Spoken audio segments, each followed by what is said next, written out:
दोस्तों, साल में जब भी रमजान का महीना आता है तो इफ्तार पार्टीज का सिलसिला शुरू हो जाता है। देश भर में बहुत सी इफ्तार पार्टीज होती हैं, लेकिन एक पार्टी की चर्चा रमजान के एक महीने बाद तक होती है और मीडिया में उससे जुड़ी खबरें आती ही रहती हैं। ये इफ्तार पार्टी है बाबा सिद्दीकी की। बाबा सिद्दीकी की इफ्तार पार्टी के बारे में हम पिछले कई सालों से सुन रहे हैं। दोस्तों, हमने बाबा सिद्दीकी के बारे में पढ़ा और जाना कि आखिर ये बंदा है क्या चीज जो बड़े बड़े नेता अभिनेताओं की इफ्तार पार्टी की इसके सामने चर्चा ही नहीं होती, और इसकी इफ्तार पार्टी की चर्चा एक महीने बाद तक होती है। आजकल फिर से बाबा सिद्दीकी की इफ्तार पार्टी की चर्चा मीडिया में चारों तरफ फैली हुई है और आने वाले कुछ दिनों में ये चर्चा यूं ही बनी रहेगी। लेकिन सवाल आता है, क्यों? क्या महाराष्ट्र में और कोई नेता या अभिनेता नहीं है जो इफ्तार पार्टी के बहाने बॉलीवुड के भांडों का जमावड़ा लगा सके? ऐसा तो नहीं है कि बॉलीवुड के कलाकार बाबा सिद्दीकी की गोद में बैठकर ही इफ्तारी खाते हैं। इन सारे सवालों के जवाब ढूंढने की कोशिश करेंगे आज की इस वीडियो में। लेकिन पहले जान लेते हैं इस बाबा सिद्दीकी के बारे में कि ये बंदा है कौन। बाबा सिद्दीकी मूल रूप से बिहार का रहने वाला है। बाबा का जन्म हुआ था 13 सितंबर 1966 को पटना, बिहार में। बाबा एक बहुत ही गरीब परिवार से संबंध रखता था। इनके पिता एक वॉच मेकर थे और गली गली जाकर घड़ियां बनाते थे। लेकिन बिहार में उनकी कमाई इतनी नहीं हो पाती थी कि वो अपने बच्चों का, अपने परिवार का पेट पाल सकें। इसलिए बाबा के जन्म के 2 साल बाद ही इनके पिता परिवार समेत मुंबई आ गए और यहीं पर घड़ियां बनाने का काम करने लगे। बाबा का एक बड़ा भैया और एक बहन भी है। बाबा जब थोड़े बड़े हुए तो अपने पिता के साथ इन्होंने भी घड़ियों का काम करना शुरू कर दिया था अपने फादर के साथ। पढ़ाई के दौरान राजनीति में इंटरेस्ट होने लगा और 1977 में NSUI के मेंबर बन गए। ये वो समय था दोस्तों जब मुंबई में दाऊद इब्राहिम नाम के एक गुंडे ने अपना आतंक मचाना शुरू ही किया था। दाऊद ने 1977 के आसपास करीम लाला से सीधी दुश्मनी मोल ले ली थी और मुंबई में अपनी पहचान बनानी शुरू कर दी थी। 1977 में NSUI ज्वाइन करने के बाद बाबा 1980 में युवा कांग्रेस के महासचिव बन गए और 1982 में युवा कांग्रेस के अध्यक्ष। इसके तुरंत बाद म्युनिसिपल कॉर्पोरेशन में एंट्री हो गई और पांव जमाने लगे और 2 बार अध्यक्ष बने। यहाँ रहकर बाबा ने अपना कद इतना बड़ा बना दिया दोस्तों कि 1999 में बांद्रा वेस्ट से उन्होंने MLA का चुनाव लड़ा और कांग्रेस पार्टी के MLA बन गए। इसके बाद 2004 और फिर 2009 में भी इसी सीट से ये MLA बने और एक दबंग नेता की छवि बना ली। साल 2004 से 2008 तक ये महाराष्ट्र की सत्ता में मंत्री भी रहे। आज की डेट में बांद्रा वेस्ट से बाबा का बेटा जीशान सिद्दीकी विधायक है। ये बाबा सिद्दीकी का वो परिचय जो आप कहीं भी पढ़ सकते हैं, सुन सकते हैं। लेकिन जो लोग मुंबई की राजनीति के थोड़े से भी जानकार हैं, वहाँ बहुत सारी प्राचीन कथाएं फेमस हैं। प्राचीन कथाएं यानी कि कुछ आप कह सकते हैं अफवाहें हैं।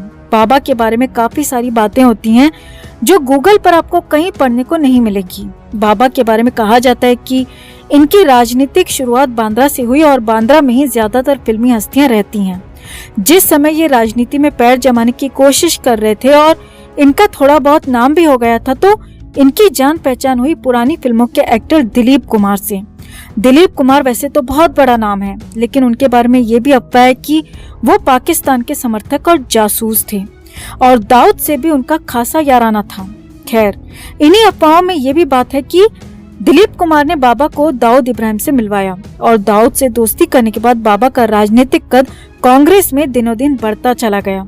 इनका नाम कांग्रेस के बड़े बड़े नेताओं तक भी पहुंचने लगा।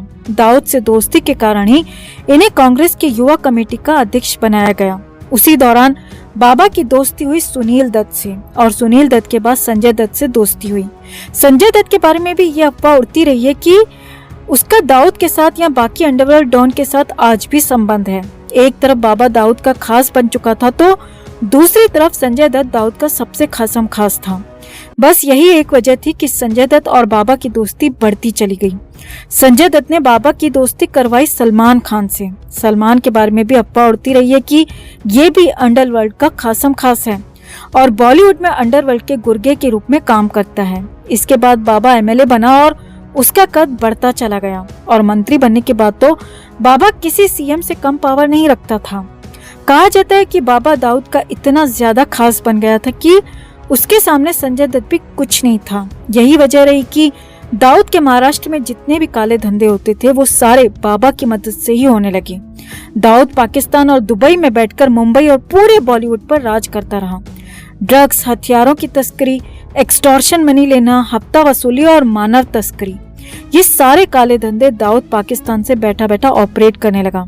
महाराष्ट्र की राजनीति के जानकारों में यह अफवाह भी बहुत ज्यादा कॉमन है कि दाऊद ने बड़े बड़े लोगों को अपना बिजनेस संभालने को छोड़ रखा है, जिसमें संजय दत्त, सलमान खान के साथ साथ बाबा सिद्दीकी का भी नाम शामिल है। इस तरह की बातें महाराष्ट्र और मुंबई में होती रहती हैं।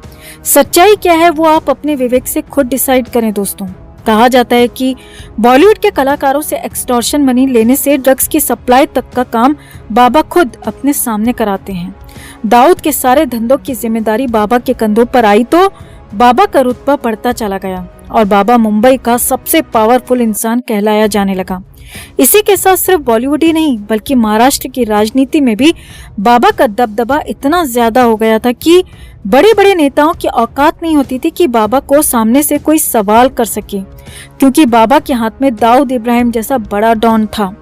कहा तो ये भी जाता है कि दाऊद के ड्रग्स को बाबा बॉलीवुड में खपाने के साथ बॉलीवुड के कलाकारों से एक्सटॉर्शन मनी लेने की जिम्मेदारी खुद बाबा पर थी। यही कारण था कि बॉलीवुड में बाबा सिद्दीकी की तूती बोलने लगी। एक समय ऐसा भी था जब बॉलीवुड में छोटी बड़ी 50 से ज्यादा इफ्तार पार्टीज रखी जाती थी, लेकिन जब से बाबा ने इफ्तार पार्टी रखनी शुरू की है तब से वो सारी पार्टियां अपने आप बंद हो गईं। आज आलम यह है कि बॉलीवुड के फिल्मी कलाकार ही नहीं, टीवी के छोटे बड़े कलाकार भी बाबा की इफ्तार पार्टी में बिरयानी की प्लेट लेकर लाइन में खड़े होते हैं और सभी कलाकार इसकी पार्टी में जाते भी हैं, क्योंकि जाने अनजाने हर कलाकार का सामना बाबा सिद्दीकी से कहीं न कहीं होना ही है, क्योंकि एक्सटॉर्शन मनी भी सभी को देनी है और ड्रग्स भी लगभग सभी को चाटनी है और इन दोनों कामों में बाबा की मर्जी के बगैर यहाँ पर पत्ता भी नहीं हिल सकता। सलमान और शाहरुख खान का फिल्मी करियर 1990 के दशक से शुरू हुआ था, लेकिन धीरे धीरे ये दोनों एक दूसरे के कॉम्पिटिटर बनते चले गए और इनमें हमेशा से एक दूसरे के लिए जलन रही। साल 2005-6 के बाद ये आलम हो गया था कि इन दोनों की लड़ाई हो गई। सरेआम इन दोनों ने गाली गलौज की एक पार्टी में और ये दोनों एक दूसरे के कट्टर दुश्मन बन गए। इनकी दुश्मनी 7-8 साल से ज्यादा लंबी चली, लेकिन साल 2014 में बाबा ने एक इफ्तार पार्टी रखी और उसमें आदेश सुनाया कि दोनों अपनी दुश्मनी भूलकर दोस्त बन जाओ और गले मिलो। शाहरुख तो छोड़िए, सलमान खान की भी इतनी हिम्मत नहीं हुई कि अपनी जिद पर अड़ा रहे। बाबा के एक कहने भर से सलमान ने शाहरुख खान से दोस्ती कर ली। इस घटना से आप अंदाजा लगा सकते हैं दोस्तों कि जिस इंसान के कहने को सलमान खान भी नहीं टाल सकता, उसका रुतबा महाराष्ट्र में या बॉलीवुड में क्या होगा। सलमान के जितने भी केस हुए हैं, चाहे वो काले हिरन का केस हो, चाहे वो फुटपाथ पर लोगों को कुचलने का केस हो या दूसरा कोई मैटर हो, हर जगह बाबा सिद्दीकी का हाथ सलमान के कंधे पर हमेशा रहा है। और ऐसा नहीं है कि बाबा दूर से समर्थन कर रहा है, नहीं, जोधपुर कोर्ट जाते समय खुद बाबा सलमान खान के साथ रहा था। सलमान खान जब कोर्ट में केस की हाजिरी लगा रहा था, उस समय बाबा सलमान खान की बहन को दिलासा दे रहा था। इसी तरह संजय दत्त के केस में भी बाबा का साथ हमेशा बना रहा। बाबा सिद्दीकी के बारे में ऐसी बहुत सारी अफवाहें हैं जो ये बताती हैं कि बाबा मुंबई का एक डॉन है। इन अफवाहों में कितनी सच्चाई है ये वही लोग जान सकते हैं जो इन सब बातों को करते हैं। साल 2017 में बाबा पर 500 करोड़ रुपए के घोटाले का भी आरोप लगा था। इसी संबंध में ईडी ने बाबा से कई दिन तक लगातार पूछताछ की और इन पर यह आरोप भी था कि इनके संबंध अंडरवर्ल्ड से हैं। सारे सबूत बाबा के खिलाफ थे और खुद ईडी के सूत्रों से मीडिया में ये बातें सामने आई थी कि बाबा के खिलाफ ईडी के पास काफी पुख्ता सबूत इकट्ठे हो चुके हैं और उसे कभी भी गिरफ्तार किया जा सकता है। यानी ये तय था कि बाबा का पुनिंदा बनने वाला है। ईडी की जांच बहुत जोर शोर से चल रही थी, लेकिन अचानक से मीडिया में ये सारी खबरें आनी एकदम से बंद हो गयी। किसी भी तरह की कोई खबर नहीं आई और इसके बाद ईडी के बड़े बड़े दावे कहाँ फुस हो गए ये किसी को कुछ भी अता पता नहीं चल पाया।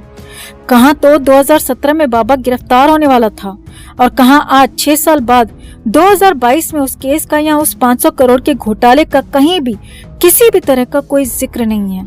अब आप कांग्रेस पार्टी को गाली दे सकते हैं कि कांग्रेस पार्टी के जो नेता हैं वो इसी तरह के होते हैं।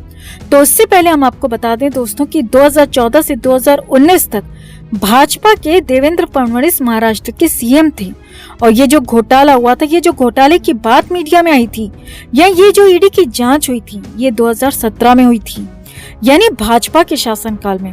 वैसे एक अफवाह ये भी है कि बाबा और उसका जो बेटा है बॉलीवुड या टीवी इंडस्ट्री की किसी भी खूबसूरत एक्ट्रेस को ओयो रूम दिखाए बगैर नहीं छोड़ते हैं, क्योंकि हर एक एक्ट्रेस को कहीं न कहीं इन दोनों से मुखातिब होना ही पड़ता है।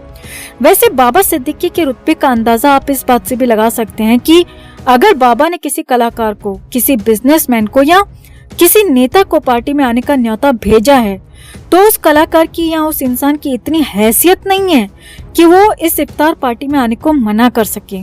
सलमान खान, शाहरुख खान, अरबाज, सोहेल, तमन्ना भाटिया, शिल्पा शेट्टी, शहनाज गिल, आयुष शर्मा, अर्पिता खान, या अगर टीवी एक्ट्रेस की बात की जाए तो सना खान, जय भानुशाली, रश्मि देसाई, कृष्णा अभिषेक, प्रतीक सहजपाल, मोनालिसा, अंकिता लोखंडे, निक्की तंबोली, आरती सिंह, ये ऐसे टीवी एक्टर्स हैं जो पार्टी में मौजूद होते हैं। और तो और हरना संधू जो 2021 की मिस यूनिवर्स रह चुकी है, वो भी बाबा सिद्दीकी की पार्टी में शामिल हुई थी। बाबा सिद्दीकी के बारे में और उनके अंडरवर्ल्ड से संबंधों के बारे में काफी कुछ कहा जाता है। इस तरह की अफवाहें या अटकलबाजी मुंबई नगरी में आम है। ये कितनी सही है या कितनी गलत है, ये आप लोग अपने विवेक से फैसला लें दोस्तों। बाबा सिद्दीकी सिर्फ एक नेता भर नहीं है, बॉलीवुड के साथ पूरे महाराष्ट्र में उन्होंने अपनी ऐसी पैठ बना रखी है कि वो कुछ ना भी हो तब भी बहुत कुछ है। सलमान खान और संजय दत्त जैसे इंसान जिसके आगे नतमस्तक हो जाते हैं, वो क्या चीज होगी ये आप अंदाजा लगा सकते हैं। बाबा सिद्दीकी का पार्टी के लिए बुलावा माने पत्थर की लकीर, हर बंदे का जाना तय होता है, चाहे वो कितनी भी बड़ी तोप क्यों ना हो। बाबा सिद्दीकी के बारे में हमने आपको सारे फैक्ट्स और इनके बारे में जितनी भी अफवाहें वो सारी बता दी हैं कि बाबा सिद्दीकी कौन है और क्यों इनकी बॉलीवुड में इतनी तूती बोलती है और किस तरह से इस पर आरोप लगते रहते हैं। आप बाबा सिद्दीकी के बारे में क्या सोचते हैं? कमेंट में आप भी अपनी बात, अपनी राय जरूर रखें। वीडियो को लाइक और शेयर कर अपना प्यार और सपोर्ट भी जरूर दिखाएं। चैनल को सब्सक्राइब कर चैनल के साथ जुड़कर हमारी आवाज बने।